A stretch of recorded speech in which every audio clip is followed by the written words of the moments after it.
দিল্লীৰ কেইবাটাও ঐতিহাসিক ঠাইত গৈ মই আপোনালোকক ভিডিঅ'ৰ মাধ্যমেৰে ভিডিঅ' দেখুৱাবলৈ যত্ন কৰিছোঁ। মই বৰ্তমান দিল্লীত উপস্থিত আছোঁ আৰু দিল্লীৰ আজি মই অন্তিম ভিডিঅ'টো আপোনালোকক ওচৰত দেখুৱাবলৈ যাই আছোঁ। মই বৰ্তমান ইণ্ডিয়া গেটত উপস্থিত আছোঁ। ইণ্ডিয়া গেটৰ কথা ভাৰতৰ সকলোৱে মানুহে জানে বা ইণ্ডিয়া গেটৰ কথা আমি টিভিত দেখিছোঁ বা কিতাপৰ মাধ্যমেৰেও আমি ইণ্ডিয়া গেটৰ কথা জানিছোঁ। ইণ্ডিয়া গেটটো ভাৰতৰ ৰাজধানী দিল্লীত আছে আৰু দিল্লীৰ আকৰ্ষণীয় কেন্দ্ৰবিন্দু আৰু পৰ্যটকৰ আকৰ্ষণীয় কেন্দ্ৰবিন্দু হৈ আজিও ইণ্ডিয়া গেটটো আছে।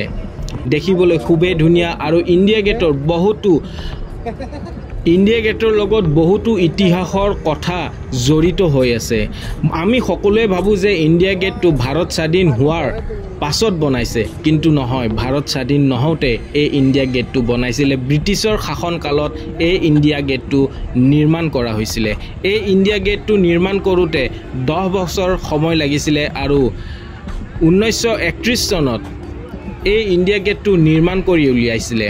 আৰু এই ইণ্ডিয়া গেটত ব্যৱহাৰ হোৱা পাথৰসমূহ লাল বলুৱা পাথৰ বুলি আমি সকলোৱে জানো আৰু লাল বলুৱা পাথৰৰ কথা মই আগৰ ভিডিঅ'ত বহু বহলকৈ আপোনালোকক কৈছিলোঁ।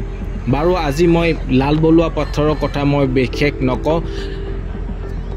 আপোনালোকে যেতিয়া ইণ্ডিয়া গেটলৈ আহিব, ইণ্ডিয়া গেটত বহুতো শ্বহীদৰ নাম ইয়াতে লিখা হৈছে। এতিয়া ইণ্ডিয়া গেটটো সম্পূৰ্ণৰূপে আৰ্মিয়ে কণ্ট্ৰল কৰে বুলি আমি জানো আৰু ইণ্ডিয়া গেটটো খুবেই ধুনীয়াকৈ ৰাখিছে আৰু দিল্লীৰ ৰাজধানীত এই ইণ্ডিয়া গেটটো আছে। ইণ্ডিয়া গেটত আহিবলৈ যদি আপোনালোকে বিচাৰিছে, বিশেষ একো টান নাই। নতুন দিল্লীলৈকে আহি আপোনালোকে যিকোনো গাড়ীৰ মাধ্যমেৰে, অটোৱে হওক, অলা, উবেৰ, যিয়ে নহওক, আপোনালোকে সকলো ধৰণৰ গাড়ীৰ সুবিধা পাব। তাতে আপোনালোকে ক'লেই আপোনালোকক ইণ্ডিয়া গেটলৈ লৈ আহিব। কিন্তু দুপৰীয়া সময় ইণ্ডিয়া গেটত যদি আহে, আপোনালোকে গৰম বা আপোনালোকে অসুবিধা কিছুমান সন্মুখীন হ'ব পাৰে। কিন্তু যদি আপোনালোকে গধূলি সময় ইণ্ডিয়া গেটত আহে, তেনেহ'লে গধূলিৰ সময় ইণ্ডিয়া গেটত আহি খুবেই ভাল লাগে। ইয়াৰ পৰিৱেশটো খুবেই বেলেগ ধৰণৰ।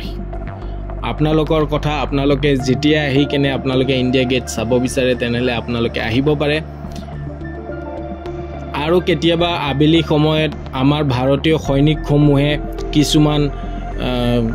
কিছুমান গায়কেৰে গান গোৱাও আমি মাজে মাজে আমি দেখা পাওঁ।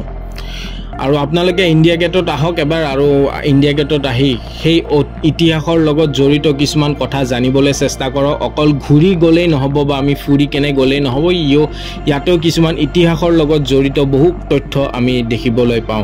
যিয়ে নহওক, মোৰ ভিডিঅ'টো আপোনালোকক কেনেকুৱা লাগিলে আপোনালোকে মোক জনাব। মই এটা নতুন ভিডিঅ' লৈ আপোনালোকৰ মাজত আকৌ এবাৰ আহিম।